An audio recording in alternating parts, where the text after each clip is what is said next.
ಶ್ರೀ ಗಣಪತಿ ಶಾರದಾ ಗುರುಭ್ಯೋ ನಮಃ. ಯತ್ರ ಯೋಗೇಶ್ವರ ಕೃಷ್ಣೋ ಯತ್ರ ಪಾರ್ಥೋ ಧನುರ್ಧರಃ ತತ್ರ ಶ್ರೀ ವಿಜಯ ಭೂತಿರ್ಧ್ರುವಾನೀತಿರ್ಮತಿರ್ಮಮ. ಶ್ರೋತೃಗಳಿಗೆ ಶ್ರೀ ಅಳಸಿಂಗರಾಚಾರ್ಯ ವಿರಚಿತ ಶ್ರೀ ವ್ಯಾಸ ಮಹರ್ಷಿ ಪ್ರಣೀತ ಶ್ರೀಮನ್ ಮಹಾಭಾರತದ ಅನುಶಾಸನಿಕ ಪರ್ವದಲ್ಲಿ ಭೀಷ್ಮನು ಯುಧಿಷ್ಠಿರನಿಗೆ ಚತುರ್ಮುಖ ಬ್ರಹ್ಮನಿಂದ ಹಿಡಿದು ಸಕಲ ಜಗತ್ತು ಅನಿತ್ಯವೆಂದು ನಾರಾಯಣನೊಬ್ಬನೇ ನಿತ್ಯ ವಸ್ತುವೆಂದು ತಿಳಿಸಿದುದು ಎಂಬ 37ನೆಯ ಅಧ್ಯಾಯಕ್ಕೆ ಸ್ವಾಗತ. ಭೀಷ್ಮನು ಯುಧಿಷ್ಠಿರನನ್ನು ಕುರಿತು ಹೇಳುತ್ತಾನೆ, ಯುಧಿಷ್ಠಿರ, ನೀನು ಹೇಳಿದ ಮಾತುಗಳು ನಿನ್ನ ನಡತೆಗೂ ನಿನ್ನ ಕುಲಕ್ಕೂ ಯೋಗ್ಯವಾದವುಗಳು. ಸಮೃದ್ಧವಾದ ಮತ್ತು ವಿಶಾಲವಾದ ರಾಜ್ಯವು ಈಗ ನಿಷ್ಕಂಟಕವಾಗಿ ನಿನ್ನ ಕೈ ಸೇರಿದೆ. ಯುಧಿಷ್ಠಿರನು ಹಿಂದಿನ ಅಧ್ಯಾಯದಲ್ಲಿ ಜನ್ಮ ಜರಾಮರಣ ಅಂದರೆ ಹುಟ್ಟು ಸಾವು ಹಾಗೂ ಮುಪ್ಪು ಎಂಬ ದುಃಖಗಳಲ್ಲಿ ತೊಳಲಿದ್ದೇನೆ.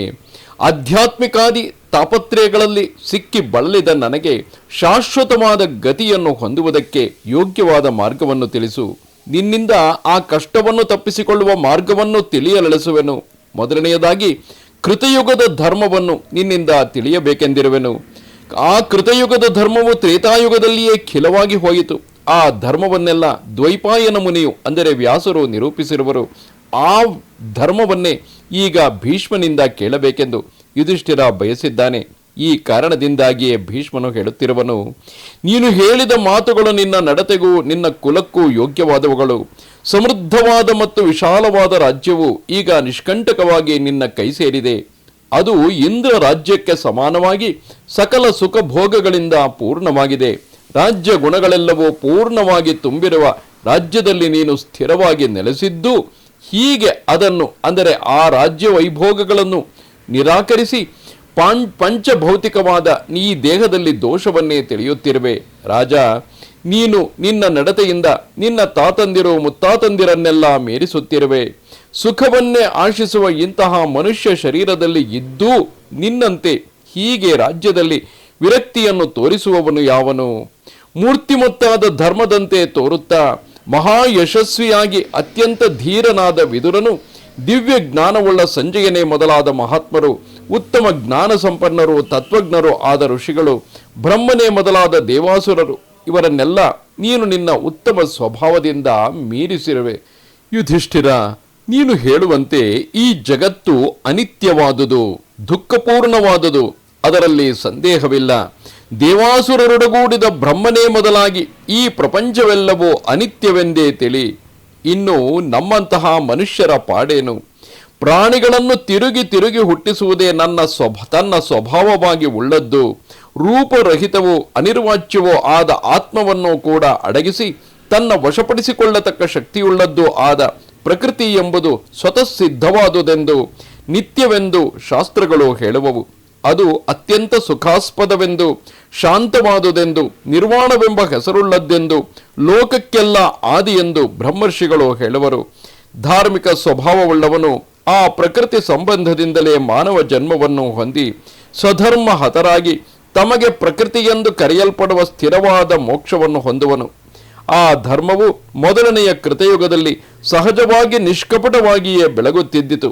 ಅದಕ್ಕೆ ಮುಂದಿನ ಇತರ ಯುಗಗಳಲ್ಲಿ ಸಂಸಾರ ಮಾರ್ಗಕ್ಕೆ ಇರತಕ್ಕವುಗಳು, ಜನ್ಮ ಕಾರಣಗಳು ಆದ ಧರ್ಮಗಳೇ ಅಧಿಕವಾಗಿ ಆಚರಣೆಗೆ ಬರುತ್ತಿರುವವು. ಕಾರಣಗಳೊಳಗೆಲ್ಲ ಮೂಲ ಪ್ರಕೃತಿಯೊಂದೇ ನಿತ್ಯವು. ಧರ್ಮಗಳೆಲ್ಲವೂ ಆ ಮೂಲ ಪ್ರಕೃತಿಯನ್ನೇ ಆಶ್ರಯಿಸಿರುವವು.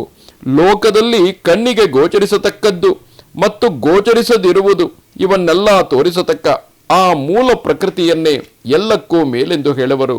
ಸತ್ಯ ಪ್ರಧಾನವಾದ ಕೃತಯುಗವು ಕಳೆದು ತ್ರೇತಾಯುಗವು ಆರಂಭಿಸುವುದೇ ಮೊದಲಾಗಿ ಬ್ರಾಹ್ಮಣರು ವಿಷಯ ಸುಖಗಳಲ್ಲಿ ಆಸೆ ಪಡುವಂತಾಗಿ ಆ ಕೃತಯುಗದ ಧರ್ಮವು ಮಾಸುತ್ತಾ ಬಂದಿತು. ಅದರಿಂದ ಆಚೆಗೆ ಕಲಿಯುಗದಲ್ಲಿ ಫಲಾಪೇಕ್ಷೆಯುಳ್ಳ ಆ ಧರ್ಮಗಳು ಹೋಗಿ ಕುತ್ಸಿತ ಧರ್ಮಗಳೇ ತಲೆ ಎತ್ತಿ ಕೊನೆಗೆ ಮೊದಲಿದ್ದ ಧರ್ಮದ ಪ್ರಚಾರವೇ ಪೂರ್ಣವಾಗಿ ತಗ್ಗಿತು. ಓ ರಾಜ, ವಿಶ್ವಸ್ವರೂಪನಾದ ಪರಮಪುರುಷನೊಬ್ಬನೇ ನಿತ್ಯನೆಂದು ನಿರಂಜನನೆಂದು ತಿಳಿಯಬೇಕು. ಬ್ರಹ್ಮಾದಿ ದೇವತೆಗಳೂ ಕೂಡ ಯಾವಾಗಲೂ ಅವನನ್ನೇ ಉಪಾಸಿಸುತ್ತಿರುವರು. ಆತನೇ ನಾರಾಯಣನೆಂದು ಪರಬ್ರಹ್ಮವೆಂದು ತಿಳಿ ಆ ಭಗವಂತನನ್ನು ಒಲಿಸತಕ್ಕ ಕಾರ್ಯಗಳನ್ನೇ ಮಾಡು. ಅವನನ್ನೇ ಮನಸ್ಸಿನಿಂದ ಸ್ಮರಿಸು. ಅವನನ್ನೇ ಯಾವಾಗಲೂ ವಾಕ್ಯನಿಂದ ಭಜಿಸು. ಹೀಗೆ ತ್ರಿಕರಣಗಳಿಂದ ಅವನನ್ನೇ ಸೇವಿಸು. ಈ ಸೇವಾಫಲದಿಂದ ಪುನರ್ಜನ್ಮವಿಲ್ಲದ ಶಾಶ್ವತವಾದ ಸ್ಥಾನವನ್ನು ಹೊಂದುವೆ. ಸಂಸಾರವೆಂಬ ಮಹಾಗ್ರಹವನ್ನು ಬಿಡಿಸತಕ್ಕ ಈ ವೈಷ್ಣವ ಧರ್ಮವನ್ನು ನಿನಗೆ ಸೂಕ್ಷ್ಮವಾಗಿ ಹೇಳಿದನು. ಇನ್ನು ನಿನಗೆ ತಿಳಿಯಬೇಕಾದುದನ್ನು ಕೇಳು ಎಂದನು. ಇದು ಮಹಾಭಾರತದ ಅನುಶಾಸನಿಕ ಪರ್ವದ 37ನೆಯ ಅಧ್ಯಾಯವು. ನಮಸ್ತೆ ಶಾರದೆ ದೇವಿ ಕಾಶ್ಮೀರ ಪುರವಾಸಿನಿ ತ್ವಾಮಹಂ ಪ್ರಾರ್ಥಯೇ ನಿತ್ಯಂ ವಿದ್ಯಾದಾನಂಚ ದೇಹಿಮೆ. ನಮಸ್ಕಾರ.